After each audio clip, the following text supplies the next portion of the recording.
السلام عليكم ورحمة الله وبركاته. أهلا بكم مشاهدين قناة جسر الأمل في كل مكان في مصر وفي خارج مصر. ازيكم يا جماعة؟ عاملين ايه؟ يا رب تكونوا بخير دايما. جزر الخلاف ونهر الحياة، الخلاف بين مصر وأثيوبيا. الخلاف بين مصر وأثيوبيا ما بدأش مع سد النهضة ولا حتى في ال10 سنين اللي فاتوا. الخلاف ده جزر أقدم بكتير ومرتبط بنهر النيل نفسه.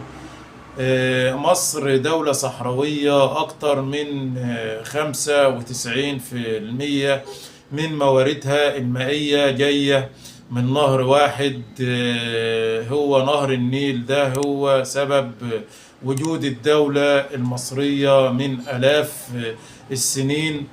والنيل الأزرق تحديدا مسؤول عن حوالي 85% من المياه اللي بتوصل لمصر وبتطلع من الهضبة الأثيوبية. على مدار التاريخ مصر كانت دايما بتشوف النيل كمسألة حياة أو موت. في المقابل أثيوبيا كانت شايفة إن النهر موارد سيادية بيطلع من أرضها ومن حقها تستخدمه في التنمية. اتعملت اتفاقيات لتنظيم المية النيل سنة 1929 وسنة 1959 بين مصر والسودان. الاتفاقيات دي نظمت الحصص المائية، لكن أثيوبيا ما كانتش طرف فيها وفضلت تعتبرها اتفاقيات استعمارية لا تلزمها بأي شيء. الخلاف فضل موجود، لكنه كان خلاف سياسي هادي ومكتوم لحد ما جه مشروع ضخم قلب الموازين كلها، وهو سد النهضة. وفي 2011 كانت لحظة فارقة في تاريخ مصر. كانت في ظروف داخلية صعبة جدا، والمنطقة كلها كانت بتمر بتغيرات عنيفة. وفي الوقت ده أعلنت أثيوبيا بناء سد النهضة، أكبر سد كهربائي في أفريقيا بسعة تخزين ضخمة جدا توصل لحوالي 74 مليار متر مكعب. اثيوبيا اعلنت الهدف من السد هو توليد الكهرباء وتحقيق التنمية، وقالت ان السد مش هيضر دول المصب. لكن الاعلان جه من غير اتفاق قانوني ملزم ومن غير قواعد واضحة لملء السد او تشغيله. هنا نقطة مهمة لازم تتقال بوضوح. مصر من أول يوم ما قالتش لا للسدود، وما كانتش ضد التنمية في أثيوبيا. لكن مصر سألت سؤال بسيط ومشروع جدا وواضح: فين الاتفاق اللي يضمن ان السد ده ما يسببش ضرر جسيم لمصر وما يسببش بور الاراضي في مصر؟ السؤال ده فضل من غير اجابة، وبدأت مرحلة مفاوضات طويلة استمرت سنين وانتقلت بين واشنطن والاتحاد الافريقي وأكثر من عاصمة، لكنها كانت أغلبها انتهت بلا نتائج حقيقية على أرض الواقع. وقبل ما نكمل ونفهم موقف مصر الحالي لازم نرجع خطوة ورا ونشوف مرحلة مهمة في تاريخ الأزمة، مرحلة اتغير فيها ميزان القوة واتفتحت فيها الفرصة لفرض الأمر الواقع. في فترة حكم الرئيس الأسبق حسني مبارك، أثيوبيا كان عندها فكرة بناء سدود على النيل الأزرق من بدري، لكن التنفيذ ما حصلش. مش لأنهم ما كانوش عايزين، لكن لأنهم ما كانوش قادرين ولا مطمنين وقتها.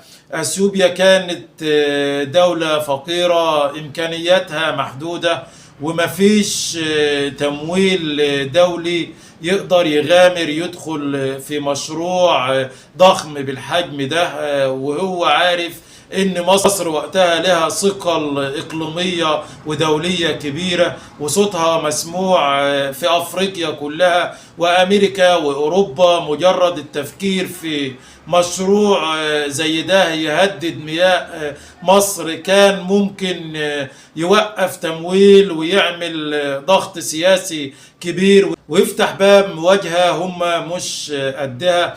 علشان كده الفكرة فضلت حبيسة الأدراج سنين طويلة، وهنا المعادلة دي اتغيرت تماما بعد 2011 ومع سنة حكم الإخوان المتأسلمين تحديدا، مش لأنهم هم اللي أطلقوا مشروع السد، لأن الإعلان عن السد كان قبل حكمهم، لكن لأن الدولة المصرية كانت في أضعف حالتها السياسية والخارجية مرتبكة، والملف الاستراتيجي الأخطر في تاريخ مصر كان بلا إدارة حقيقية. في السنة دي حصلت أخطاء فادحة، أهمها الاجتماع الشهير اللي اتذاع على الهوى وطلع فيه كلام غير محسوب ضر صورة مصر قدام العالم، وسمح لأثيوبيا إنها تظهر نفسها كطرف مهدد مش معتدي. وفي نفس الوقت ما كانش فيه ضغط دبلوماسي حقيقي ولا تحرك فعلي على الأرض يوقف أو يحتوي الأزمة. النتيجة إن أثيوبيا فهمت الرسالة كويس جدا، مفيش رد ومفيش تكلفة سياسية. الإخوان ما بنوش السد لكنهم سلموا سنة كاملة بلا موقف واضح، وكانت السنة دي واحدة من أهم اللحظات اللي استغلتها أثيوبيا علشان تثبت مشروعها وتكمل من غير خوف. ومن هنا ومن الجزئية دي بالتحديد نقدر نفهم ليه مصر بعد كده غيرت اسلوبها، وليه ملف سد النهضة اتحول من خلاف فني لملف امن قومي. موقف مصر كان ثابت من اول لحظة. الدولة المصرية اعلنت انها عايزة اتفاق قانوني عادل وملزم ينظم ملء السد ويحدد قواعد التشغيل، خصوصا في اوقات الجفاف والجفاف الممتد، لان الخطر الحقيقي مش في سنين الفيضان العالي لكن في سنين الجفاف. لما تقل المية ويبقى أي حجز إضافي تهديد مباشر لمية النيل ومية الشرب والزراعة وتوليد الكهرباء من السد، وده يأثر على الصناعة. الرئيس عبد الفتاح السيسي صرح أكثر من مرة إن مية مصر خط أحمر، وإن الدولة لن تسمح بالمساس بحقوقها المائية. وفي نفس الوقت أكد إن مصر لا تعادي التنمية ولا تسعى للصدام. مصر طلبت بتبادل بيانات أوضح وفورية علشان تقدر تدير مواردها المائية وتحمي شعبها، وطلبت بآلية واضحة لفض النزاعات. لكن في المقابل أثيوبيا رفضت أي التزام قانوني ملزم وفضلت التشغيل المنفرد، وده زود فجوة عدم الثقة، خصوصا مع بدء عملية الملء والتشغيل من غير اتفاق ملزم. ومع فشل المفاوضات وتكرر التشغيل الأحادي، أعلنت مصر خطوطها الحمراء بوضوح: لا مساس بحصة مصر المائية، لا ضرر جسيم، ولا فرض أمر واقع بالقوة. الدولة المصرية اشتغلت على كل المسارات الدبلوماسية والقانونية والفنية، وحذرت إن الصبر لا يعني الضعف، وإن الدفاع عن الحق في الحياة مش اختيار.